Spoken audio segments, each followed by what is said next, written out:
ولع الدوري الانجليزي، ولع.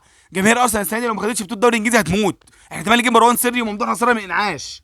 مفيش اي مجال انك تخسر فاضل 8 ماتشات 7 نقط فرق. عايز ايه تاني؟ السيتي يا راجل، السيتي بقى فريق بينافس على الهبوط وخسر نقطتين على ملعبه في الاتحاد، وارسنال كسب 1-0 على برايتون.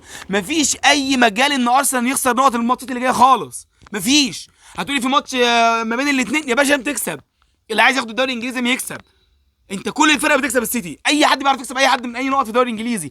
لازم جماهير ارسنال تصدق حلمها، ولازم لعيبه ارسنال تصدق حلمها. مفيش اسهل من الدوري ده ممكن تاخده.